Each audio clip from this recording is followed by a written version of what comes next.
Hello college math students. In this video we're going to study cost per unit size. So I suppose the basis of this is the whole concept of buying in bulk. We are probably all familiar with the fact that if we are willing to buy a product in bulk, so buy more of it at one time, even though that might involve an initial investment of some more money, overall it's cheaper to buy that in bulk. And we want to look at the mathematics behind that to examine when buying in bulk is suitable. So here we've got an example of a 250 gram block of cheese compared to a 1 kilogram block. So of course you're going to pay more for the 1 kilogram block, $12.80 compared to $5.30, but on a cost per unit size basis, $1.28 for each gram compared to $2.12 per gram for the smaller block. So to work out the cost per unit size, like it says up here, we divide the cost in cents by the size. We can also do that with capacity or volume. So rather than a mass with the grams, we can divide the cost by the number of milliliters and figure out the cost per milliliter. So very similar calculation, just a different unit in the end. Let's have a look at this example. We've got a 180 gram bar of chocolate and it costs $3.50. So how much is that per gram? Well, we take the cost in cents. $3.50 is 350 cents. And we divide that by 180 grams. So that gives us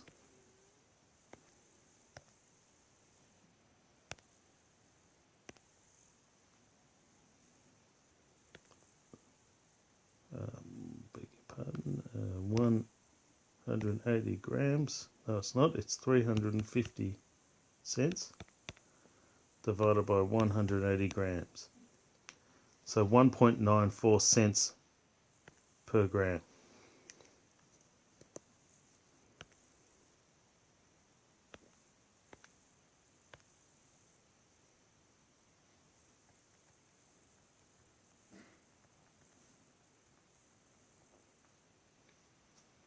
Okay, what about if we want to find the cost in cents per 100 grams? Well, 1 cent cost $1. Sorry, 1 gram costs $1. 1.94 cents. Sorry. So 100 must be this amount by 100. So shift the decimal place 2 to the right, just like when we're converting units. And we get 194 cents per 100 grams.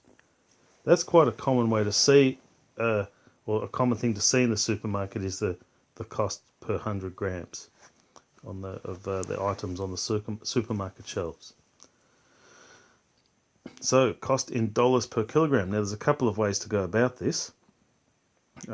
The way that's shown in the previous example, the one that's all typed out 2 pages previously, is to do it this way. We know that for 100 grams it's 194 cents. So 100 grams goes into a kilogram 10 times. So we just multiply the cost per unit size by 10.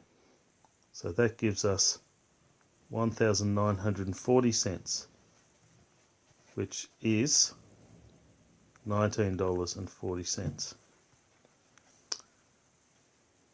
So in this one we needed to convert to kilograms by multiplying by 10, and then at the end change from cents into dollars, which I'm sure you're familiar with. Now in this example we're going to examine whether buying in bulk is a wise choice. Sometimes you think to yourself, well, I'm going to buy this I'm going to invest in the bulk size of this because I'm going to get so much more for my money. But have you ever had the situation where the food that you've bought or whatever it is that you've bought in bulk has spoiled before you got a chance to eat it, and we end up disposing of a lot of it? That's a waste of money. So what you've got to consider is whether you will consume, or the people you know, if you're buying for a large group of people, like a large family, will the family consume all that food before it spoils, and facilitate having buying in bulk lead to a saving of money in the long run. Here we've got biscuits, and they come in two sizes. The value box, 120 biscuits, $8.90. But we can get a small packet of these biscuits, same type, for $2.40. Okay, cost per biscuit. So instead of dealing cost per unit gram or per mil, we're going cost per biscuit. So that's going to be cost divided by number of biscuits.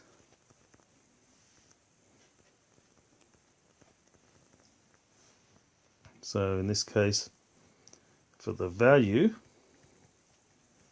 we've got 890 cents divided by 120 biscuits.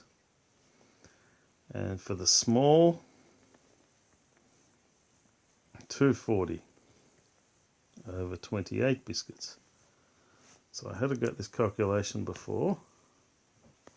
Let's check it over here. So here it is in the top left here, the value one, 7.42, so about 7.4 cents per biscuit, whereas the small is 8.6 cents, so 7.4 to 8.6.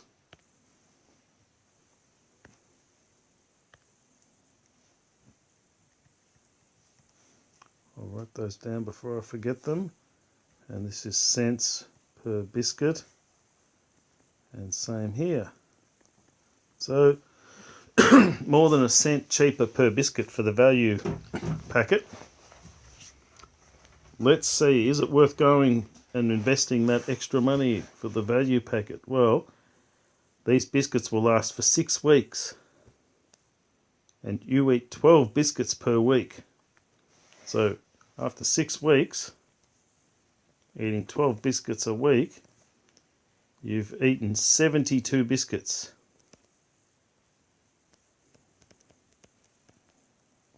So how many packets will you need of each? Well, you could buy one value packet and you'd end up tossing quite a few of those. What would you toss? Let's see. 48 biscuits would get thrown out, but you would have enough to eat throughout.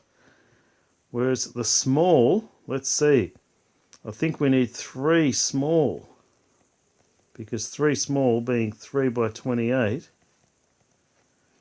gives us 56, 76, 84 biscuits, I believe. Let's just check that. Yep, that seems right. So what would that cost us? Apart, like, ignoring the whole throwing out of stuff, which these days, talking about waste and how much food people are wasting, you know, that's a whole other issue. But just in terms of pure cost, $8.90 for the value pack, or 3 smalls at $2.40 each. Well, that gives us $7.20, doesn't it? So even not accounting for the waste, it's cheaper to go for the 3 small, even though you pay a bit more per biscuit. You can definitely get enough biscuits at a cheaper price to keep you going for that 6 weeks. Of course, if there were more people involved, you're buying for a family or something like that, then the value pack might, you know, if you're eating more biscuits through that time, then the value pack might be the better way to go. But for just a person on their own here, better to go with 3 small packets. Okay, so look up the questions in the video description and have a go at those.